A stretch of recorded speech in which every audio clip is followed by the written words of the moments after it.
Hey, Revolution Health Radio listeners. I have some exciting news to share with you. This coming July, I'll be launching my own supplement line called Adapt Naturals. It's the product of my 15 years of research, clinical experience treating patients, and training over 2,000 healthcare professionals around the world. If you're listening to this show, you're interested in optimal health. You want to know how to feel your best, perform at the highest level, prevent and reverse disease, and extend your health span. Sadly, that's getting harder and harder in a modern world that seems completely at odds with these goals. This is why I've created a supplement stack called Core Plus to fill the most common gaps I see in people's daily routines and to support you in living your best life. I'll be sharing more information soon about the Adapt Naturals Core Plus bundle and how it can help you achieve your health goals and thrive in the post-COVID world. I'll keep you posted here on the podcast, and you can also join my email list at chriskresser.com for the latest updates. I can't wait to tell you more, so stay tuned. Hey everybody, Chris Kresser here. Welcome to another episode of Revolution Health Radio. About 10 years ago, when I created the High Cholesterol Action Plan, which is a digital education program for people with lipid abnormalities, I came across in my research substances called tocotrienols. And they're actually a form of vitamin E, but not the most common form that you've probably heard of. If you have a multivitamin or a supplement that has vitamin E in it, chances are it's tocopherol, alpha tocopherol specifically. And it turns out that tocopherols, even though they're the best known form of vitamin E, have some downsides. Studies have shown over the years that supplementing with alpha tocopherol may increase the risk of cancer and heart disease and cause other problems. Whereas tocotrienols, which are not as well known and were only actually discovered in the 1960s and clearly distinguished from tocopherols in the early 2000s, so just 20 years ago, are far more beneficial as a family of dietary compounds and have shown pretty remarkable impacts in terms of reduction in cardiovascular risk factors, metabolic risk factors like glucose and insulin, inflammatory markers like C-reactive protein and interleukin-6, and a wide range of cancer prevention benefits and potentially even cancer treatment. So it's an exciting family of compounds, and as I said, I stumbled across them about a decade ago when I was researching how to natural approaches for lowering LDL particle number and thus reducing cardiovascular disease risk. And I found that delta and gamma tocotrienols were one of the few natural substances that were known to do that. So I've been aware of these compounds for many years and using them in my clinical practice. But I realized recently that I'd never done a podcast on tocotrienols, and don't believe that I've ever written a full blog article on them either. So this is my attempt to remedy that. And in order to do that, I asked one of the foremost experts on tocotrienols in the world to join me on the show, Dr. Barrie Tan. Dr. Tan actually discovered the tocotrienol content in annatto. He was in South America. We talk about this in the show, and was just a pioneer in this field. He earned his PhD in chemistry and biochemistry from the University of Otago, New Zealand, and then spent several years as a professor at University of Massachusetts. And his work is focused on lipid-soluble nutrients that impact chronic conditions. And he was the first to introduce the benefits of tocotrienols to the nutrition industry. And he was the first to develop a tocopherol-free tocotrienol product that was derived from annatto, which he discovered. He didn't discover annatto, of course, but he discovered that annatto was a source of exclusively of delta and gamma tocotrienol. So I was really excited to have the chance to talk with Dr. Tan, since I've known of his work for many years, and to hear his fascinating story of the discovery of tocotrienols and annatto, and then all of the amazing research that he has done since then and is still doing on the benefits of tocotrienols on everything from osteoporosis and bone health to metabolic conditions to reduction of the risk of cancer. So I hope you enjoy this interview as much as I did. Let's dive in. Dr. Tan, welcome to the show. It's such a pleasure to have you on. Thank you. Love to be doing this, and I'm glad to be at your show. So, I want to just dive right in and talk about a little bit of history here. So, a lot of listeners will be aware that vitamin E is an antioxidant, and they may have heard, back in the 70s, 80s, 90s, even, and to this day, in some circles, there's been, a big recommendation to supplement with vitamin E to improve your antioxidant status. But several years ago, there were some disturbing studies about the long-term effects of supplementing with vitamin E. And we're, of course, going to get more clear about what we're actually talking about when we say vitamin E. But there were some disturbing studies that showed that long-term supplementation with higher doses of vitamin E could actually increase the risk of cancer and heart disease and cause other problems. And I think a lot of people got turned off to the concept of vitamin E supplementation. I myself wrote about these studies, many years ago, and was concerned about the impact of long-term supplementation with vitamin E. And then I, a few years later, discovered that when it comes to vitamin E, there are actually two different forms, and they're very different in their biological effect on the body. So you were instrumental in this field in making these discoveries and really advancing the knowledge of one of the isomers of vitamin E, tocotrienol, which we'll be talking about today. So can you just tell us a little bit of your story and how you stumbled across tocotrienols and got interested in their biological effects? Wow. Well, thank you for that wonderful introduction. And since you mentioned that vitamin E in the last 20 years have done more harm than good, for example, in some cancers and in women in many things. When you get a chance to get a copy and download my book, I describe all these different things that vitamin E could be troublesome. That troublesome vitamin E is referring to alpha tocopherol because alpha tocopherol was first to be discovered and therefore it has a long history of usage. I'll just keep the story simple. The reason alpha tocopherol have done damage is this. There are 8 vitamin E's, 4 tocopherols and 4 tocotrienols, and they're all antioxidant because of the head. It has an OH group, the antioxidant. So the only distinction between the tocopherol as a group and the tocotrienol as a group are that the tocotrienols have 3 double bond in the tail and hence triene. That's it. So the tail is a little bit shorter. And in simplistic term, the shorter tail allow it to intercalate, insert into the cell membrane, and it can circle around going much faster to capture free radical, and hence is a more potent antioxidant. Tocopherol can do that. So then why, that doesn't explain why tocopherol is toxic or potentially could be if you take huge amount. Right. The reason is because in the alpha tocopherol, it has a transport protein, meaning that it has a chaperone to ensure it's entering into the body.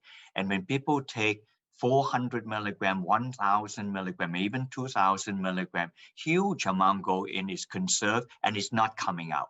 The tocotrienol have no such luck. The body only takes whatever it needs, whatever it does not, then it's not going to go in. So that would be the main reason of one compared to the other. So now the story.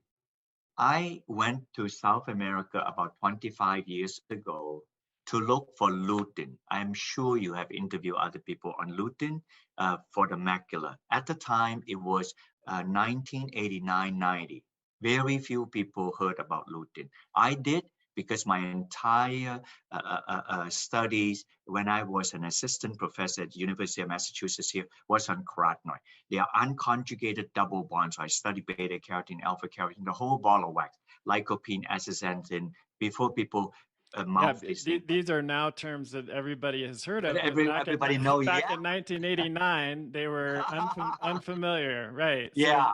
So you were down in And, South America looking for a source of lutein. Is that what you were yeah, doing? source of lutein Yeah. on this marigold. And then Yep. I did, But fate has it that literally 30 feet away from me, I saw this beautiful anato plant.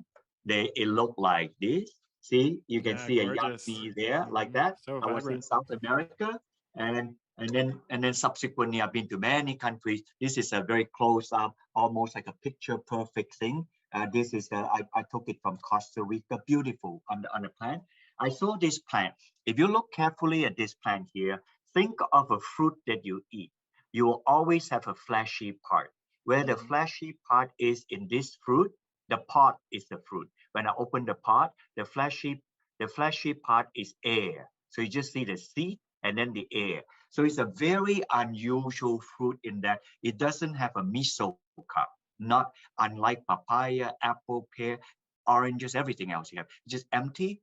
And when you touch it, it stays in your hand. And the British nickname it the lipstick plant because it stays in your hand. And instantly I knew that was a carotene. Now, this is long before today.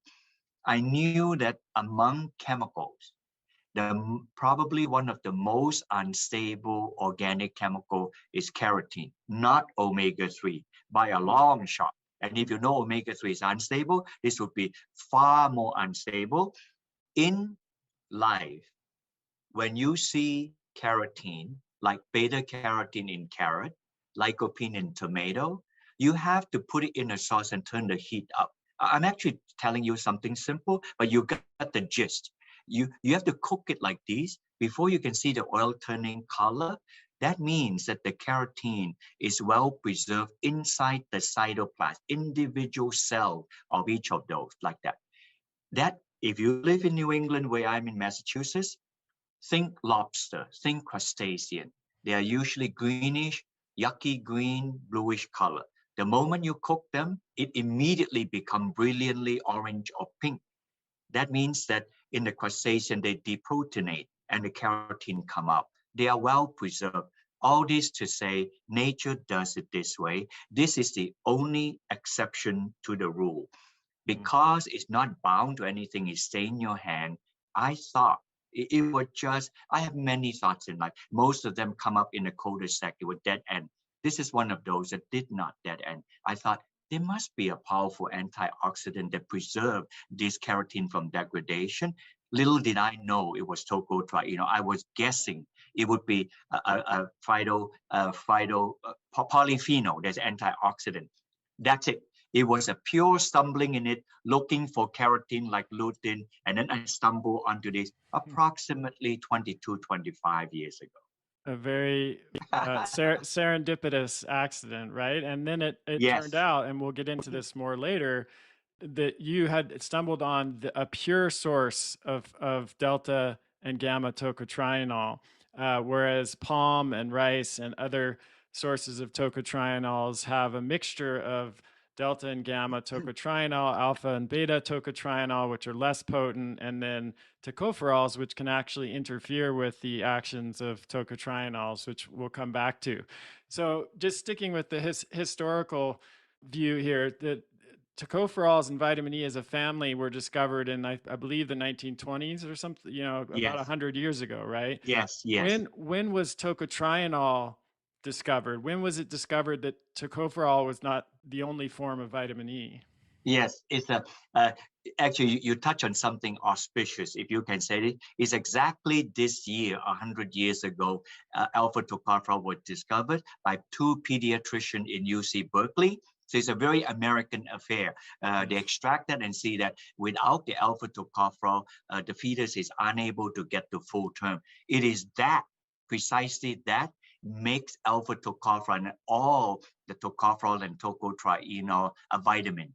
It is not because of its antioxidant property, is that otherwise you'll never become a vitamin for whatever that is worth. So now, if you fast forward to 40 years, which answering your question, there was about the 1960s, the USDA lab in the US and University of Liverpool, a professor there together jointly discovered this very unusual. At the time, they don't have chromatography, they're paper chromatography. They saw the spot like a shadow spot next to the main spot of alpha tocopherol.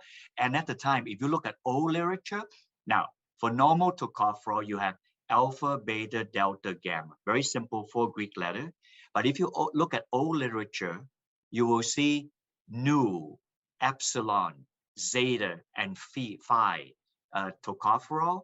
Those nu, epsilon, beta, and phi tocopherol, they were mislabeled. They were tocotrienol. Ah, They so just thought that they were tocopherol, I and see. then later and you know when they corrected that? Almost in the year 2000, when they finally get to it to correct it, and then they become properly called alpha, beta, delta, and gamma tocotrienol. Wow. So it So looked like this tocotrienol is not meant to. It almost a baby, almost not going to be birthed. right, right.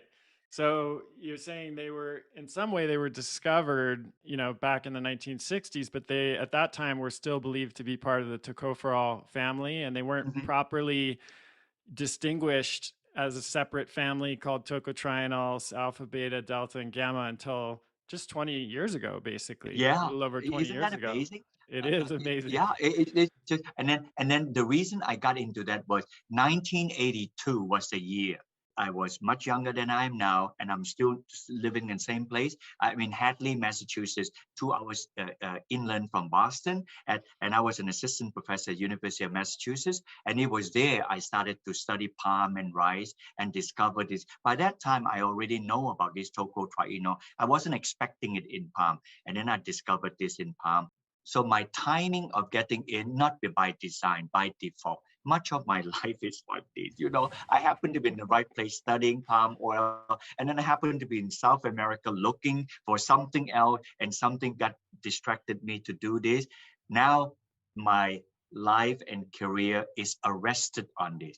There's so much on this tocotrienol that we have done study. Given chance, I can explain later what we have done clinical trial and animal study on this.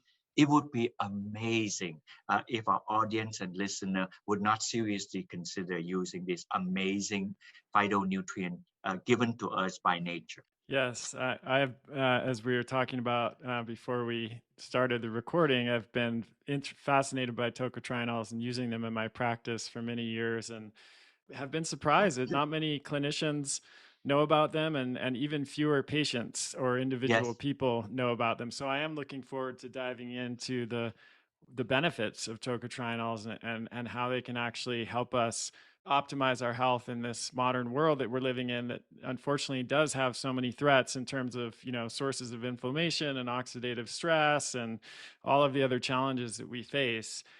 Before we do that, I want to look a little bit like tocotrienols were maybe a little disappointing at first for us in the research literature. For us, what maybe was a surprising reason, the early studies on tocotrienols you mentioned in your book were somewhat disappointing. Mhm. Why was that? Yeah, I was involved in the early. I wasn't the only person involved in it. At the time, there were abundance of tocotrienol that you can get from palm oil because palm oil was available. So the source, annatto was nowhere to be seen. I stumbled onto this almost 20 years after. So it was only from palm oil. And coincidentally, in palm oil, it contained 25% alpha tocopherol. And so when they gave it to animal to do studies, and then the animal, the cholesterol and the lipids would drop. And then when they did clinical studies sometime later, they noticed that in 5 studies, about 2, and the third one is kind of like in between, and 2 didn't, and one in between. So it's 50-50. There's no statistical anything like that. So it was very disappointing. So then the University of Wisconsin professor and myself said, hey, we got to find out why, because we cannot just do a lot of clinical study when it's so equivocal. So they stopped clinical study. That means another 15 years have been wasted. This is a very painful time for researchers, and they stopped. They published a seminal paper in 1997 that simply said this. They were guessing that the alpha tocopherol is not innocuous, which they earlier presumed. Remember, in nature, we thought if something is good, then a symmetry, a combination of that is good. Ordinarily, that is true. But Right, if especially there in is, plant medicine, that's usually true, right? Where you have a yes, full yes, it's spectrum just of true. compounds. Yeah. Yes. And now there one had to ask if the possibility of synergism exists, then any rational thinking person should also accept the possibility of antagonism may also be there. Usually it isn't, but in this case, as an exception, it is. But it is very painful step. So they remove all the alpha tocopherol, they use the delta and gamma. It works to lower cholesterol, lower lipid, this and that. And then they use the same amount of tocotrienol. They add in this amount of tocopherol. They notice a slight drop, not too significant. So in another study, they increase the tocopherol, and then they see that the ability to lower cholesterol go down, and eventually they increase more, same amount of tocotrienol and tocopherol, and it completely inactivate the tocotrienol ability to lower cholesterol. So they came up with the conclusion that alpha tocopherol mitigates or interferes with the function of tocotrienol. And then so that to save this time and then so that you can ask other questions, now you fast forward 25 years later, we have systematically seen that if you add alpha tocopherol, not only inhibit the ability of tocotrienol to lower cholesterol and lipid, it also inhibit the tocotrienol ability to go after cancer, which is very important to me, and other chronic conditions. Hopefully I will explain later. So Yes. now we clearly know this. Yeah, that was an amazing discovery and so helpful in terms of advancing the field of research on the benefits of tocotrienols. And I just want to pause here to make this clear for the listeners why this is such an important discovery. Most multivitamins contain alpha tocopherol, and most supplements that people would choose off of a shelf contain alpha tocopherol. And so even if you were to take tocotrienols separately, if you're also simultaneously taking a high dose of supplemental tocopherols, you're basically going to be canceling out the potential benefits of those tocotrienols. In your book, you mentioned that this is true for supplements, but not true for the amount of tocopherol that you would get from a healthy, normal diet. So, what is the threshold, and when do people need to be concerned about their tocopherol intake? Okay. So you're asking for two or three number question, which I'm happy to provide. And all this, it's just a pleasure to do this because I studied this and not surprised by the question. If you take a normal diet with normal vegetable oil and meat, because in the fat they may contain vitamin E, typically one would get about 10 to 15 milligram of alpha tocopherol at the most. And that may be combined with other gamma tocopherol, which have no strong vitamin E property, but let's say 10 to 15 milligram. At 10 to 15 milligram, and if you were to take 100 milligram of tocotrienol, so the tocopherol is about a 10 to 15% proportion, the interference will be minuscule, if any. And also, you will find out that later on, sometimes people have to take about 300 milligram, then the composition of alpha tocopherol will be about 5% or less, then it would not matter. When it begins to matter is when it is about 20% and above, like 20 or 30%. Well, then you say, when is that so? That would be so if somebody is taking 200 IU or 400 IU alpha tocopherol or 1000 IU. Wow, then you're taking so much. And tocopherol is dirt cheap. So if you take so much, then it completely swamps the ability of tocotrienol for its function. Fantastic. So let's dive in now to the features of tocotrienols. Perhaps starting with their cardiovascular protective benefits. That's how I first learned of them. I had created a digital education program called the High Cholesterol Action Plan. I was in my clinical practice. My practice was full. I wasn't able to see as many patients as I wanted to. And I knew so many people were struggling with high cholesterol and other lipid abnormalities.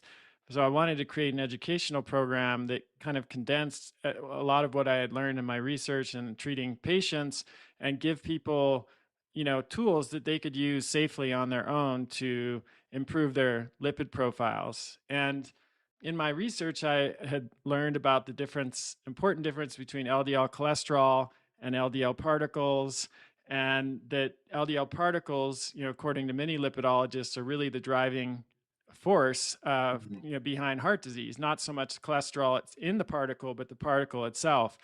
And the Mhm. issue was there was a lot of research, a lot written on how to lower cholesterol, but there were very few substances, either pharmaceuticals or natural substances, that had been shown to actually lower LDL particles. And I found some studies suggesting that delta and gamma tocotrienols could do this, and I started using them in my practice and had amazing results. I saw significant Wow. changes in LDL particle number. I saw ApoB come down. I even saw changes in lipoprotein little a, which is thought to be mostly genetic and not modifiable by diet. And then I saw, CRP, C-reactive protein, come down. I saw oxidized LDL come down because of their effects, of course, as antioxidants. And I became a convert, a tocotrienol convert. So tell us a little bit about the research on tocotrienols and lipids and other cardiovascular risk factors. Wow. I think what you just talked about, LDL going down and the particle size, buoyancy, people sometimes refer to them, and Mm-hmm. the oxidized LDL, C-reactive ApoB, LP little a, and then HDL. We've done many studies on it. But before I dive into that, I just want your audience to know that was a while back when we did that. Today, we have covered to the extent that we could to use tocotrienol on chronic conditions. So you can ask me later what are different but this was the first one we went after. The Yeah. second one we went after, it was a big thing for me to bite, but I bit on it. And right now we're still working on it. And that chronic condition is not usually people think about. It's the big, horrible C word, cancer. We have 8 clinical trials in Denmark on cancer. Excited about that. But all right, let's get back onto this. Yes, we will definitely talk about cancer because to me, that is one of the most exciting potential applications of tocotrienol is prevention and perhaps even treatment of cancer. And Yeah, as we all know, that's a growing problem and something that we desperately need new therapeutic tools for. So yes, let's come back to that. And yeah.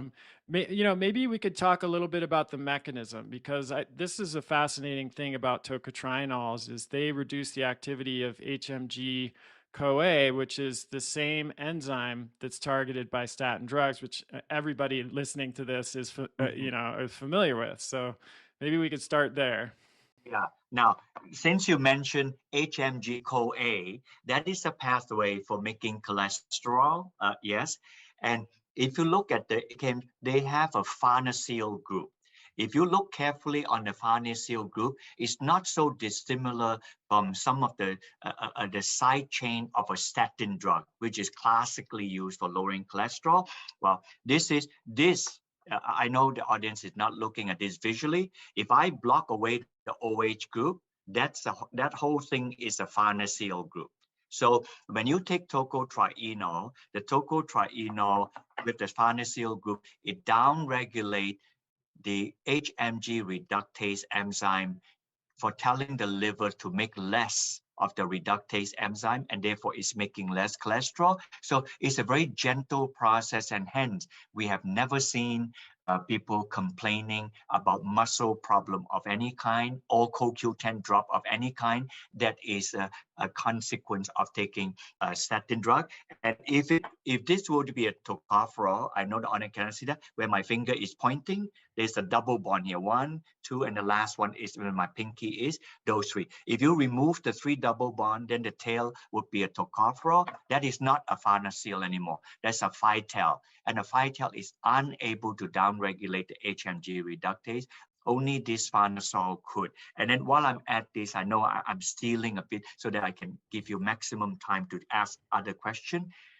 This farnesyl tail, if you think of a cell membrane, cell wall, the membrane, the farnesyl tail, of all natural ingredients that are antioxidant, a tocotrienol is perfectly able to snug into a membrane, and it is there. It is an antioxidant.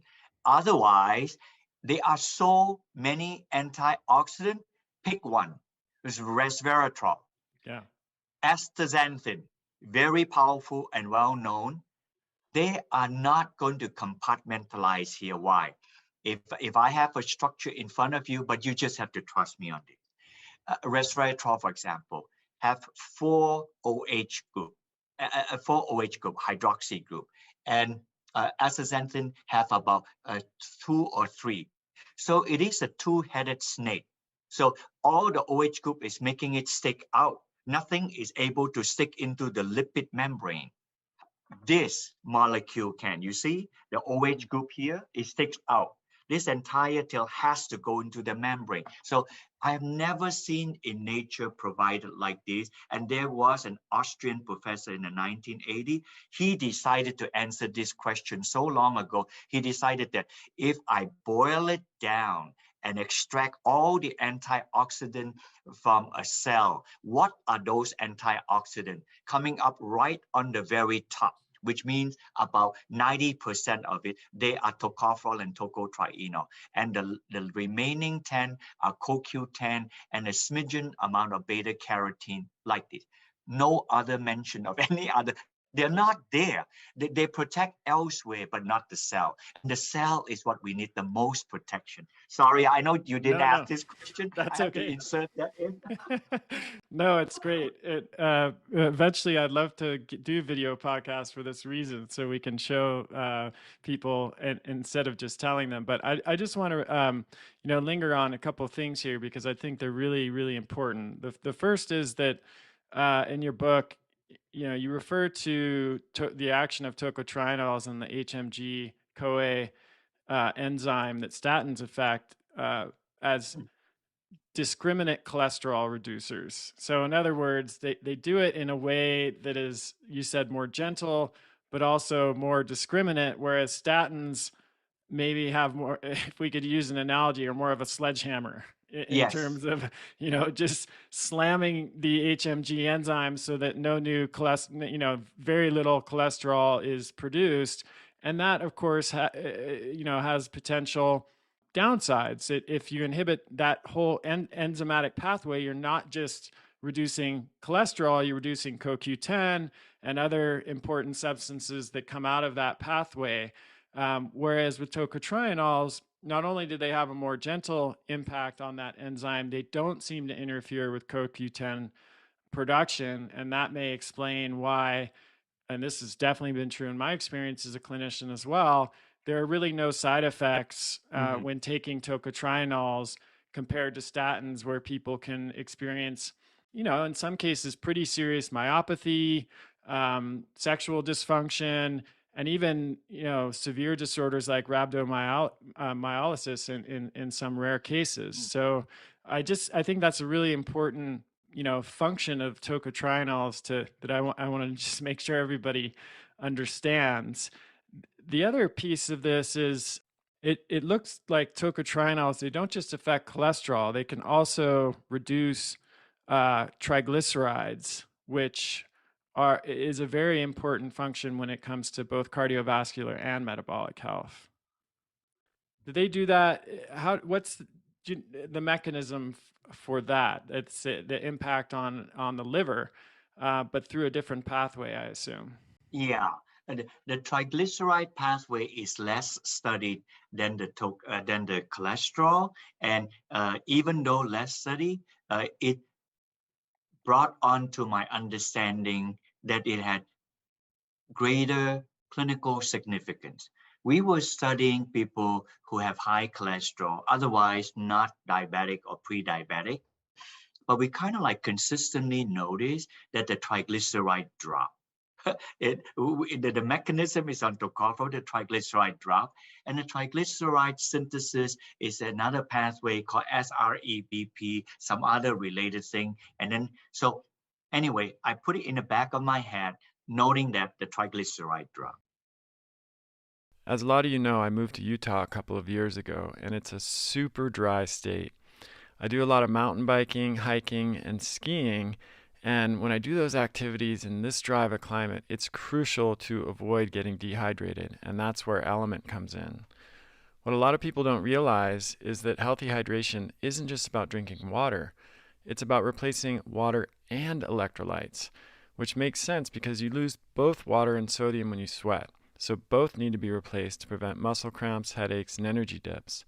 Unfortunately, the typical solutions on the market, Gatorade, other sports drinks, and low quality electrolyte packs, are often loaded with sugar and a lot of artificial colors and flavors. This is why I've become a huge fan of Element. Element is a zero sugar electrolyte solution for people who want to stay hydrated but don't want to put a lot of junk in their bodies. It comes in super convenient individual packs that you just mix into your water bottle and you're good to go. No sugar or artificial junk, just electrolytes and great taste. Element was formulated by my good friend and former research biochemist Rob Wolf to provide the optimal ratios of sodium, potassium, and magnesium for health, performance, and energy. They also did a great job with the flavors. My favorites are orange salt and watermelon salt, but they have several other great flavors that are worth trying too. I've turned most of my friends and family onto Element and they love it, so I wanted to give you the chance to try it too. For a limited time, the folks at Element are offering a free Element sample pack, which comes with 8 packets of Element, one of each flavor they sell. All you have to do is cover the cost of shipping, which is $5 for US customers and location dependent for international customers. Element has been an absolute game changer for me and so many people I know. I put one in my water bottle virtually every day and never exercise or do anything active without it. I hope you get as much benefit from it as I do. Just go to drinkelement.com/Kresser. That's DRINKLMNT.com/Kresser to claim your free Element sample pack. You only cover the cost of shipping. Again, that's drinkelement.com/Kresser. DRINKLMNT.com/Kresser. And I have been a member of the American Diabetes Association now for some 30 years. And I've gone on to listen to people again and again to the different talk and mechanism that they have. Usually they look for some kind of clinical endpoint. And then I never forgot Professor Gerald Weaven. He was on his way about to retire, a medical doctor, endocrinologist from Stanford University. He was the one that noted in the early 70s, mid 70s, late 80s that there is a cluster of metabolic disorder. He didn't know what that, he can define that the triglyceride went up before they become diabetic, the sugar go up like this. So because he couldn't understand how to bind them all together, he called it syndrome X, which later was defined and therefore is called metabolic syndrome. It was that gentleman who came up with it. And right now, people, unless you're older, you would probably did not even know there was called Syndrome X before. And it was popular because of the X-Files and everything else that happened, in a movie like that. So then he told me that before people have hyperglycemia, the triglyceride go up first. And I always got it in my head that hypertriglyceridemia precedes hyperglycemia. I never forgot it. So when somebody who is diabetic, they always have high triglyceride. Besides high sugar, but somebody who is pre-diabetic, they have high triglyceride, albeit the sugar is not at the legal limit where they are diabetic. So because of that, the triglyceride issue, in the last 15 years, we have now done 2 to 3 studies on diabetes and pre-diabetes, and then further 3 studies on people with fatty liver disease.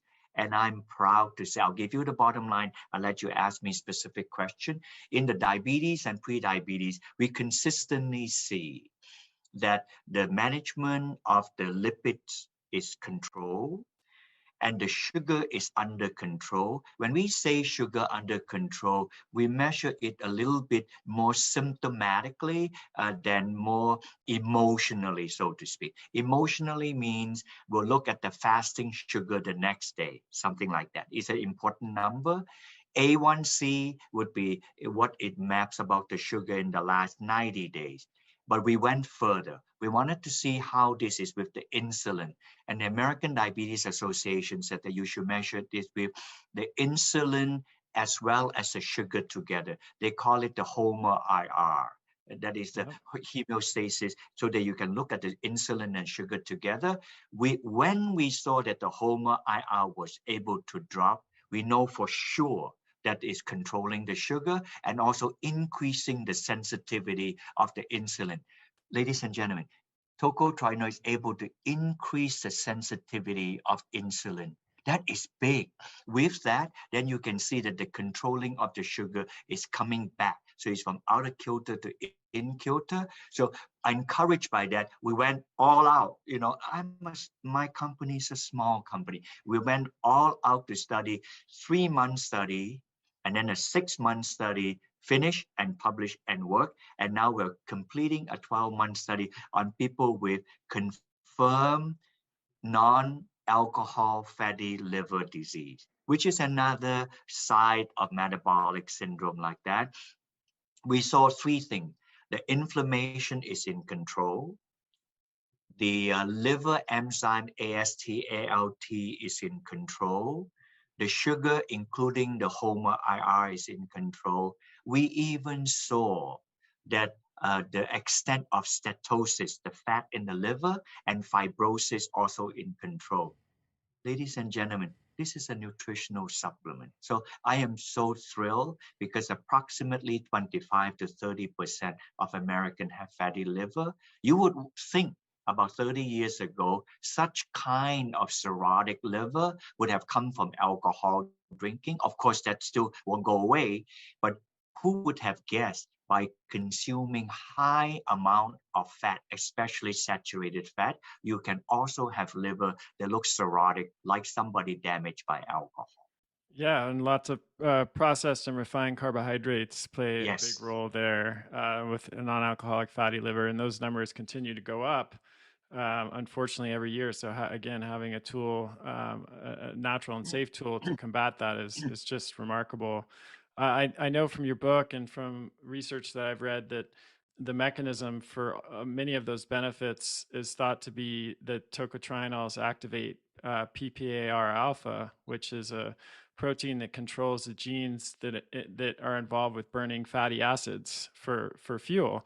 And this is a protein that's received a lot of attention in the research literature over the past 10, 20 years as metabolic syndrome rates have skyrocketed and gone through the roof. And it's a Yes. target of drug research and drug discovery. And here we have, Yes. again, Yes. a natural compound, an essential vitamin, or a family of vitamins that can activate this compound, which is just amazing. Yeah, Oh, thank you for bringing that up. The PPAR one, I sometimes forget about that. It increased the oxidation of the fatty acid to convert energy. There's a PPAR, and then the other one is SREBP. It encourages to control the synthesis of triglyceride. So one is the controlling the triglyceride synthesis, and the other one is converting the fatty acid to energy. So those are the two routes that I have. I have not dwell as much into the mechanism for the triglyceride one as I did with the cholesterol one because I was so stunned by the effect that it's able to control the triglyceride. So I went on more on the clinical side. yeah. That's why I answered the way I did just now. I mean, my goodness, it's able to reduce scarring tissue of the liver and reducing fat storage in the liver. That is big news. So I'm really glad. So shortly in the future, I will be speaking more on those areas. Great. So I want to touch on a couple of other mechanisms, which I think are important because they underlie all chronic modern diseases. And those are inflammation and oxidative stress, Mhm. including cancer. And so we can use this as a segue to talk about cancer and maybe briefly touch on bone health on the way there, because that's also a consequence of inflammation. So tocotrienols have are powerful antioxidants, as you've mentioned several times. I thought it was interesting in your book that you mentioned that alpha tocopherol, which again is the form that many people supplement with, Mhm. can actually increase the oxidation of LDL, whereas tocotrienols are decreasing LDL oxidation and other forms of oxidative stress. What's going on there? That study was done by an oncologist in Chicago. As soon as I fumbled on that paper, like almost 15 years after it was published, I desperately was trying to contact this lady professor. She had moved on and moved to San Francisco, and I'm unable to reach her. Her study was very simple. She was treating women with breast cancer, and she heard that many of them take antioxidant, especially alpha tocopherol. She was able to get the institutional review board to do a study whereby they take tocopherol, and then she is able to biopsy the tissue, and then biopsy the tissue 1 month after, so that she had the cells to study this from the breast. These are already women with confirmed breast cancer. She was expecting to find that the alpha tocopherol would provide strong antioxidative protection so that either the cancer cell can be in control and reduce damage, whatever. She found the exact opposite. It was pretty alarming. She found that instead, there were no protection, and she saw that certain biochemical marker is suggesting that the cancer cell is proliferating. And then when I saw the cancer marker was proliferating, I went to look at tocotrienol on those cancer marker on our studies we done. And then I said, oh my goodness, the tocotrienol is supposed to go after those marker and nail it. And that's why the cancer went away in breast cancer. Like many, many studies like this. So, but anyway, I was not able to contact her. I was able to dish out paper that show that when people give tocotrienol and it worked, and then they add back tocopherol, and when they add back tocopherol systematically and progressively and dose dependently, it is inactivate the ability of the tocotrienol to kill the breast cancer. And after that, they've done it with colon cancer, prostate cancer, and many other cancer. All that to say, alpha tocopherol can mitigate. But the one that this lady professor did was even more surprising. She did not put tocotrienol. She just gave them alpha tocopherol, and the alpha tocopherol increased. Then wow, for that. And now, unrelated to a study, the Harvard study shows that high intake of alpha tocopherol may even cause cancer. There it is. I'm just bearing it out. Yeah. If I say more, it will look like I'm trying to demonize alpha tocopherol. I believe when people take a normal, healthy diet, attaining about 10 to 15 milligram of alpha tocopherol, that is good enough. If you supplement vitamin E, please supplement tocotrienol. Yeah, I couldn't agree more. And, science is a process of learning and, continually disproving our hypotheses and, being willing to admit when we were wrong and hopefully, making better choices going forward. And so I don't I think, 100% agree.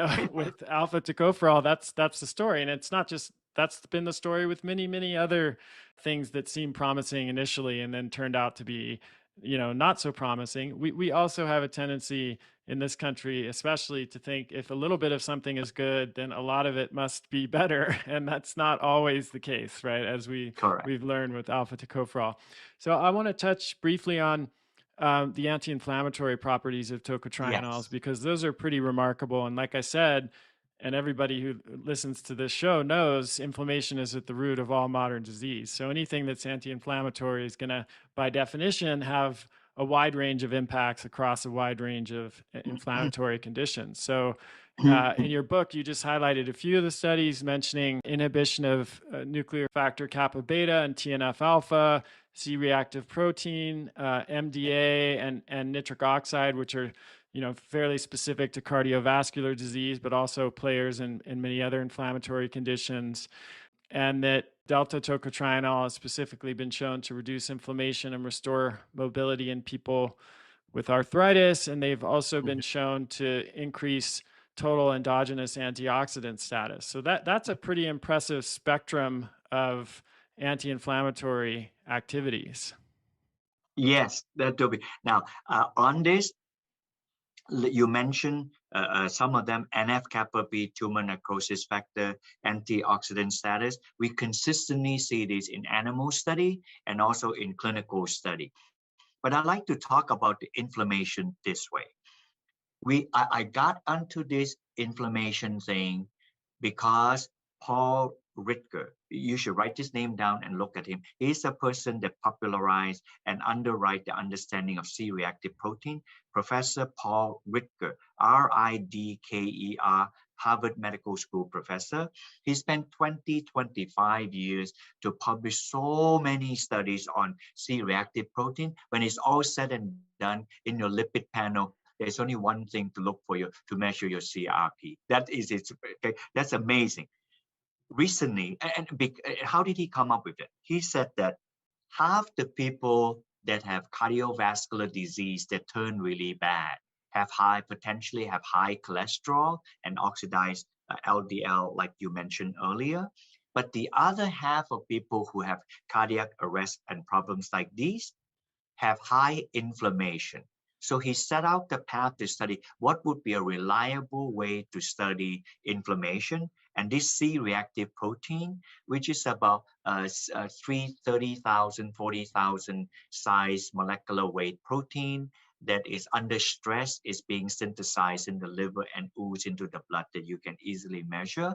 This inflammation protein also is produced if you have an infection. So when you have an infection, when you measure CRP, the number is not realistically meaningful. You want chronic inflammation, for which the CRP would do. So he did that, and we have consistently studied C-reactive protein in people with hypercholesterolemia, in people that have high triglyceride like prediabetes, in people who have diabetes like that, and now in several studies in people with fatty liver, their C-reactive protein consistently drop. So in other words, the drop of inflammation is important, and we see them. It may not be the smoking gun itself. It could be the triglyceride drop and the C-reactive protein drop. So it could be hand in glove thing. It's not independent of each other. However, I want to touch another point. I recently heard Professor Ritger gave a talk. Remember, this gentleman has given 30 years of his life doing C-reactive protein, and he said something. I noticed that it's a small shift in the tectonic plate. Then I thought you might make note of this and ask your other future interviewee. He said that there are times besides C-reactive protein, there is another additional marker also underwrite inflammation that would be really hand in glove in the inflammatory thing. When he said that, I just stood up. He said that that marker should be interleukin 6. And he explained why it shouldn't be NF-kappa B and tumor necrosis factor. None of all these things are good. But he said that the NF-kappa B and tumor necrosis factor is further up. So that means that everything downstream dependent. So you don't know which is what, you know. So the C-reactive protein is further down and the interleukin is just slightly above.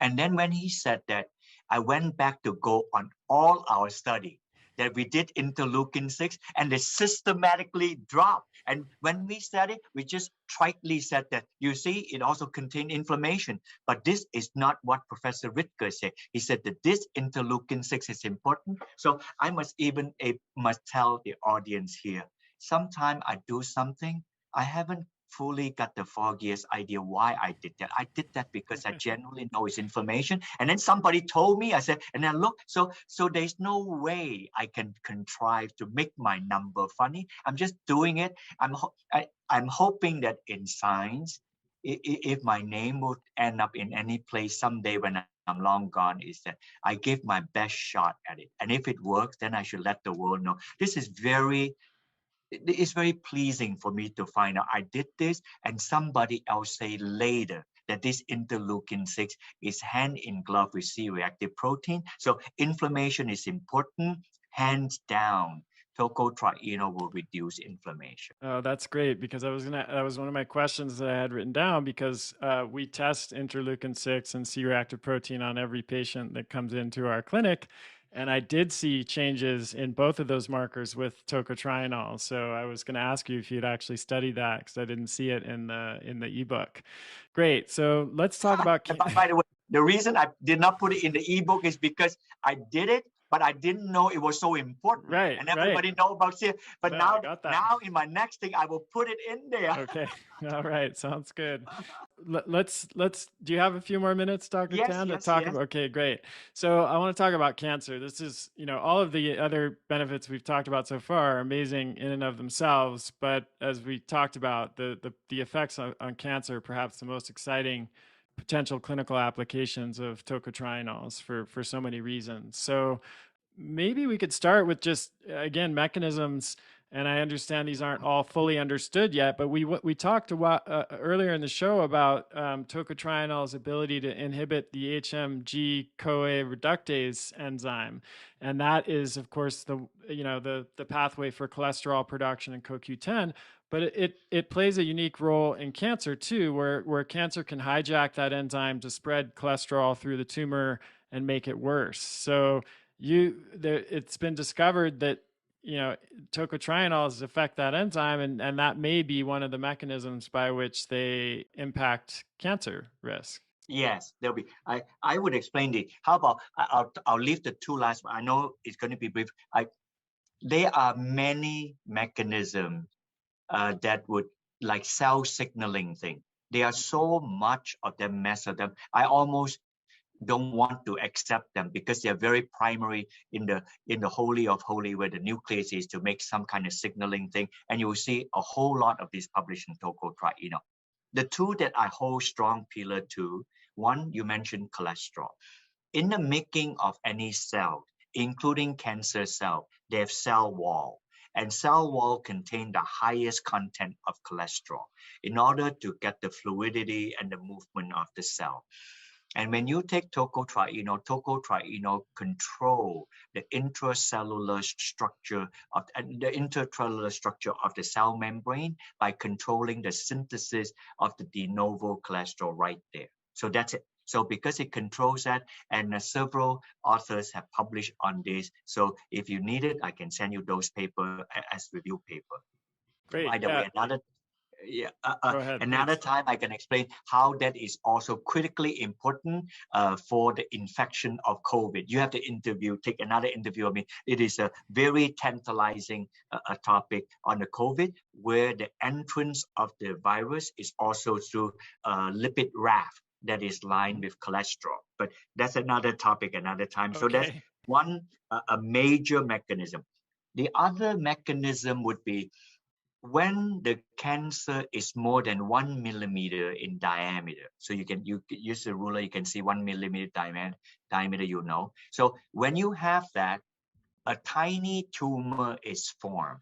When the tiny tumor is formed, they have to have an organization to bring nutrient to it. They cannot just by osmosis just suck nutrient from elsewhere. In order to do that, it's a plumbing job. They drill a hole in a nearby artery and make artificial artery and feed to itself. That process is angiogenesis. And genesis new, angio means artery, to bring new artery into it. And one strategy to kill cancer is anti-angiogenesis.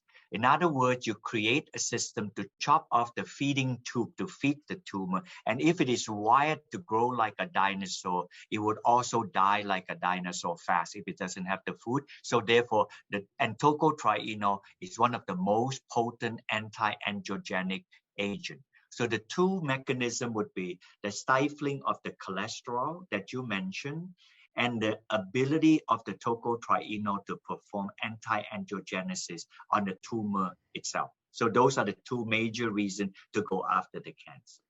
That's fascinating. I know from my own research in your book too. There are anti-clotting and anti-tumor effects. There are tocotrienols can inhibit circulating cancer cells, which are responsible for recurrence and relapse of cancer. They have been shown to promote chemosensitization, which can make chemotherapy actually work better when patients need to have it.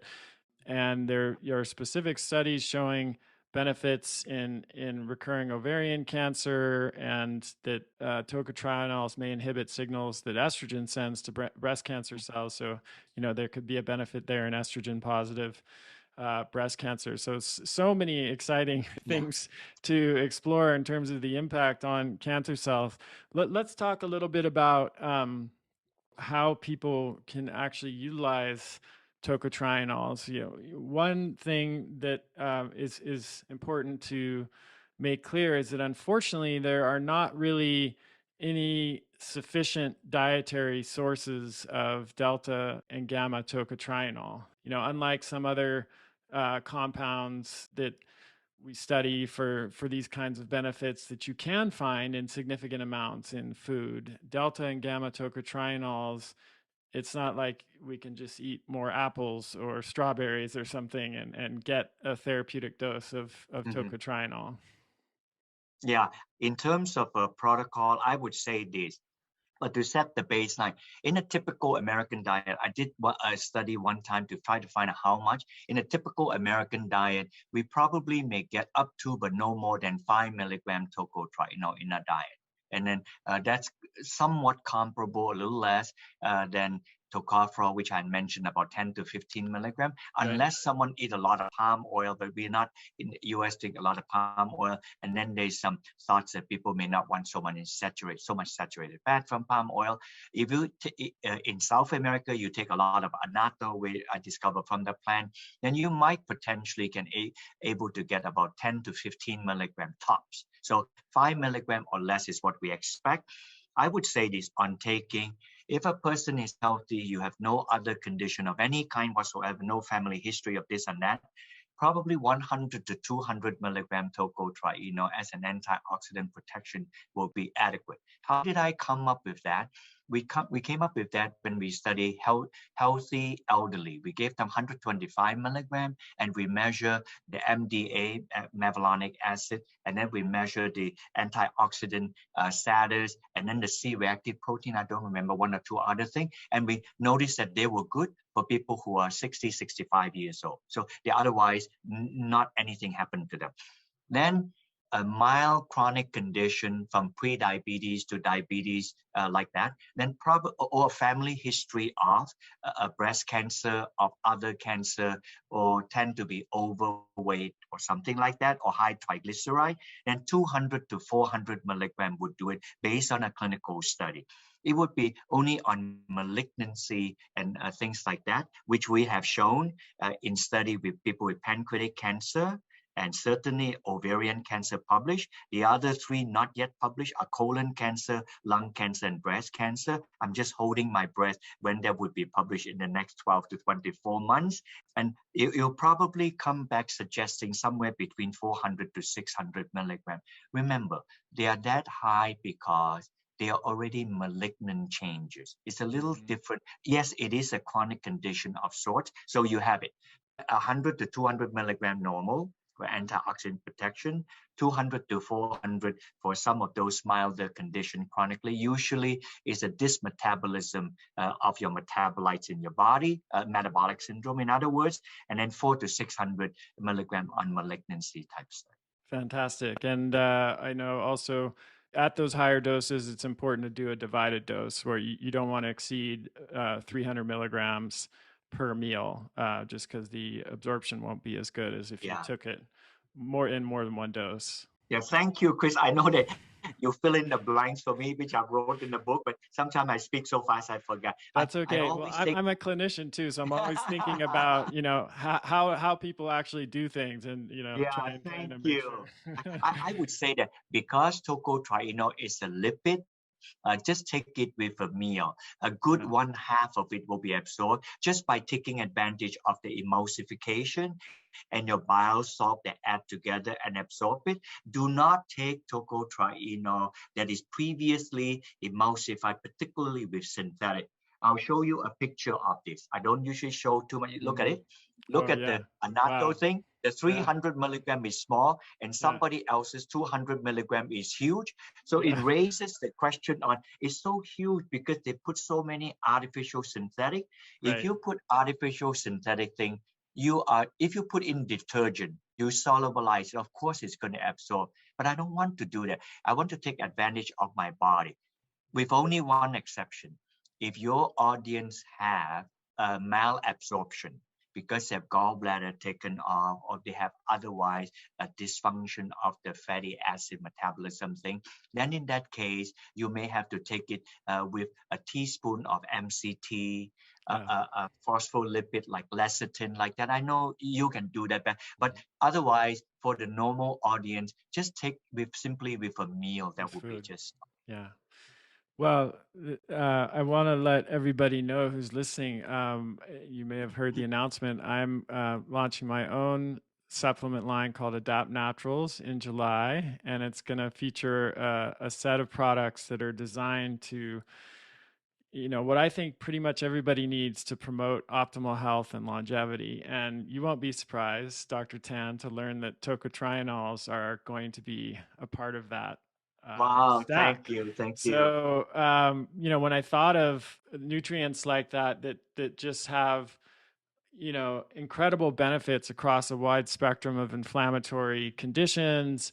And we haven't even had a chance to get into brain health and prevention of dementia and Alzheimer's and bone health and menopausal women and protection against radiation exposure and immune health and all of the other I things. know. We'll have to do a part two, and to do that in a way, with a substance that has really no known contraindications, that doesn't have side effects, that doesn't put you at higher risk for something else, if you supplement with it Yeah, over a long period of time.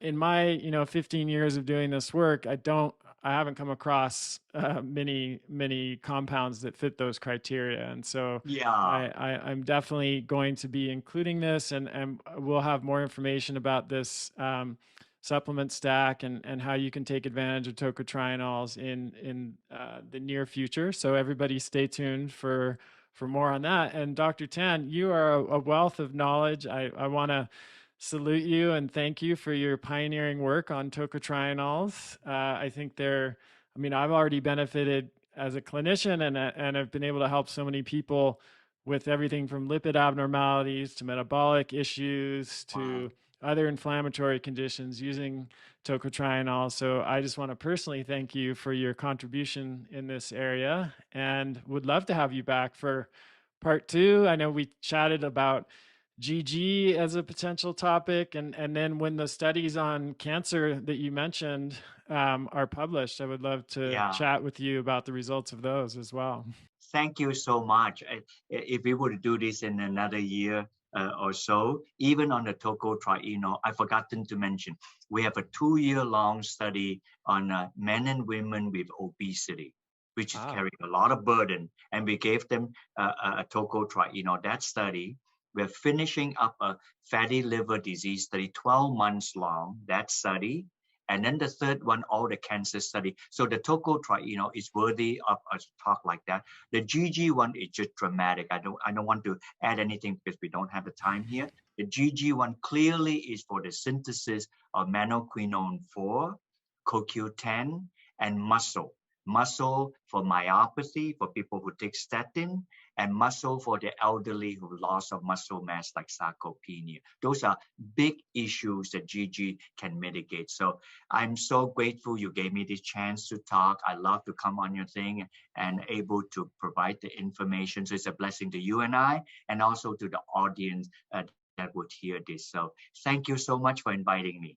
Absolutely. Thank you for joining me, and thank you all the listeners for listening. Keep sending your questions in to chriskresser.com/podcast question, and we'll talk to you next time. That's the end of this episode of Revolution Health Radio. If you appreciate the show and want to help me create a healthier and happier world, please head over to iTunes and leave us a review. They really do make a difference.